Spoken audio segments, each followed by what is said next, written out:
माता दी माँ भगवती सबका कल्याण करे। माँ अपनी कृपा दृष्टि सब पर सदैव पूर्ण रूप से बनाए रखे। आज जो आप सभी के समक्ष विषय रखने जा रहा हूं वो है आज का अहोई अष्टमी का व्रत। आज अहोई अष्टमी है। इस दिन व्रत रखने से संतान की, जिनके संतान नहीं है उनको संतान की प्राप्ति होती है। कई लोग कहते हैं कि गर्भ बांधा हुआ है, जो जिनको भी ऐसी समस्या हो वो अहोई अष्टमी का व्रत अवश्य करें।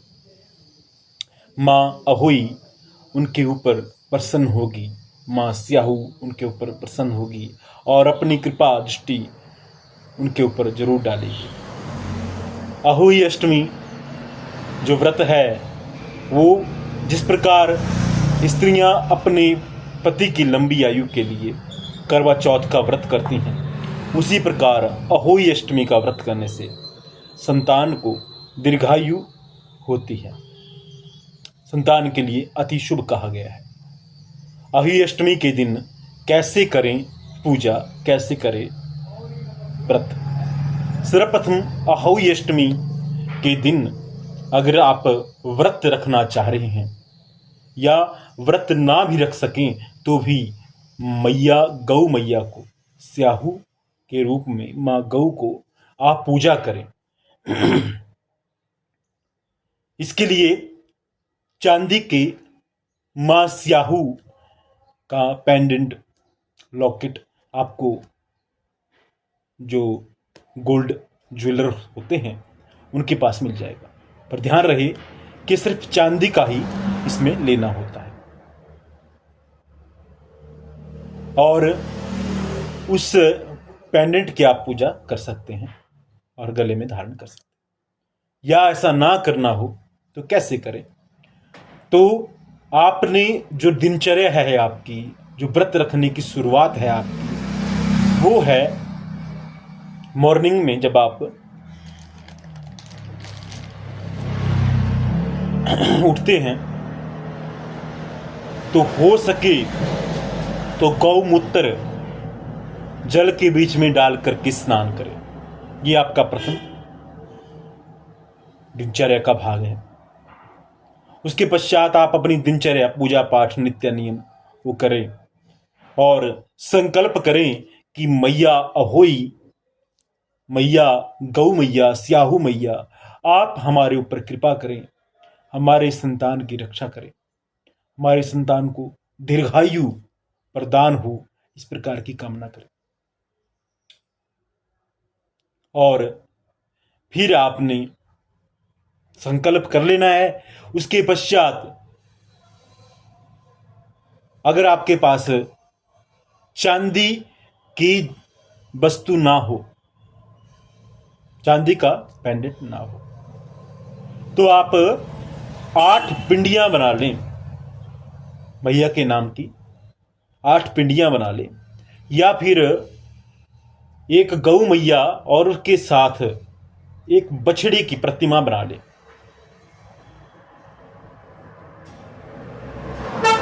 मिट्टी की एक गऊ और बछड़े की प्रतिमा बना ले और उस प्रतिमा की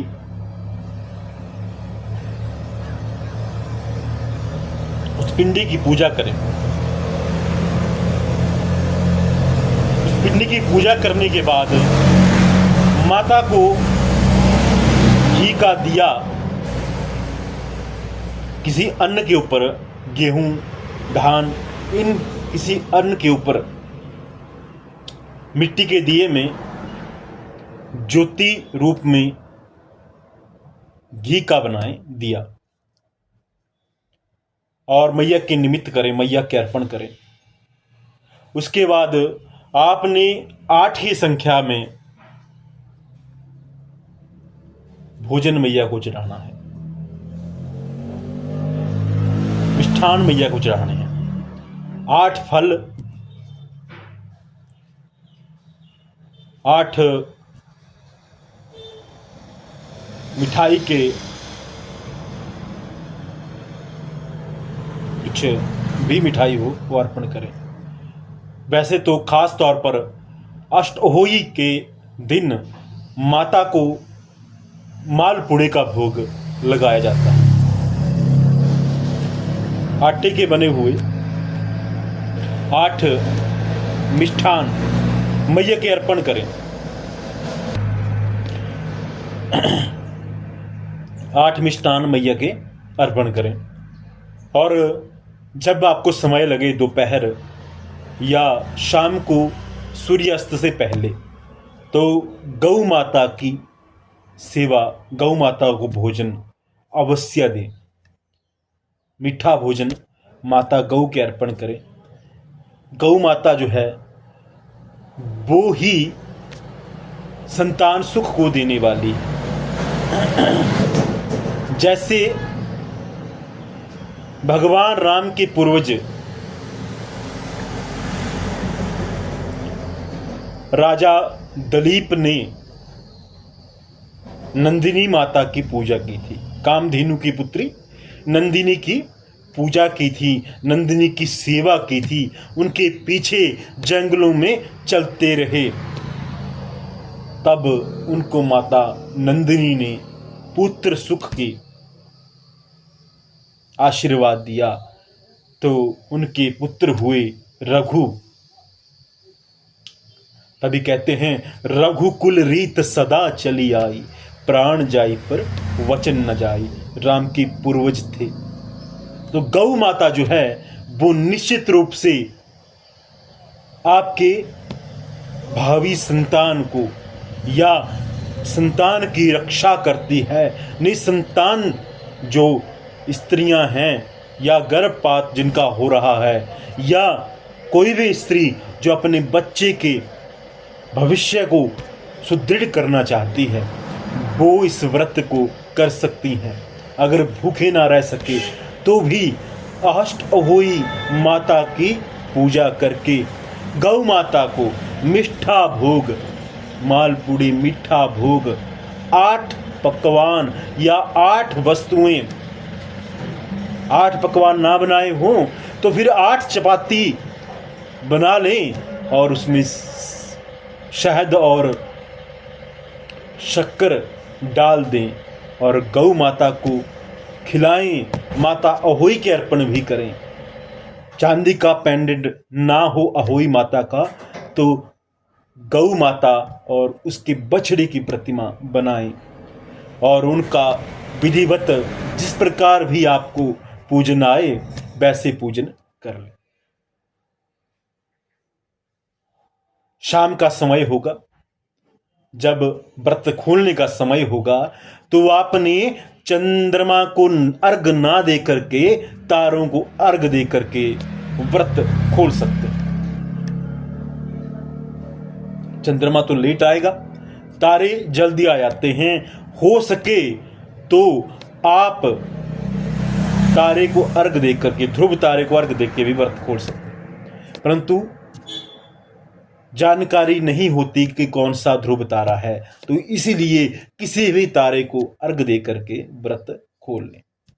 और ध्यान रहे कि व्रत खोलने के बाद जो माता अहोई को आपने भोग लगाया होगा, उस भोग का प्रथम प्रसाद रूप में मीठा अवश्य खाएं। व्रत खोलने के बाद हल्का सा मीठा अवश्य खाएं। आपकी मनोकामना पूर्ण होगी, संतान सुख की प्राप्ति होगी। एक इस प्रकार का माता अहोई का व्रत आप लोग कर सकते हैं। भगवती गौ मैया और बछड़े के रूप में माँ अहोई की पूजना करनी, साक्षात दुर्गा माँ का ध्यान करके अपनी कुल देवी को भी नमन करना, नमस्कारी करनी। क्योंकि गौ माता भी माता है और कुल माता भी माता है और माँ भगवती दुर्गा भी माता है। जय माता दी, जय माँ भगवती दुर्गा। माँ भगवती सबका कल्याण करे।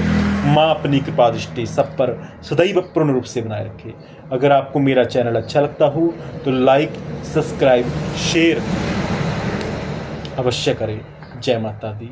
नए दर्शक सब्सक्राइब करें, पुराने लाइक, शेयर, कमेंट करें। धन्यवाद। माँ भगवती सबके ऊपर अपनी कृपा दृष्टि बनाए रखे। हम भी सुखी तो सब सुखी। हम सुखी तो संसार सुखी।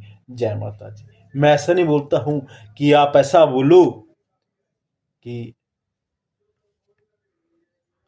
सुखी रहें सब, हम सुखी रहें, ऐसा बोलो। अगर सब ऐसा बोलेंगे कि हम सुखी रहें ना, तो सब बोलेंगे तो सब संसार ही सुखी हो जाएगा। कि आजकल के समय में किसी और को अच्छा कहना, किसी और के लिए मांगना बड़ा मुश्किल है। इंसान मांगता है अपने लिए। हम तो अगर सब मांगेंगे तो सब सुखी रहेंगे। अपना भले से सबका भला, सबके भले से अपना भला। जय माता दी। माँ भगवती कल्याण।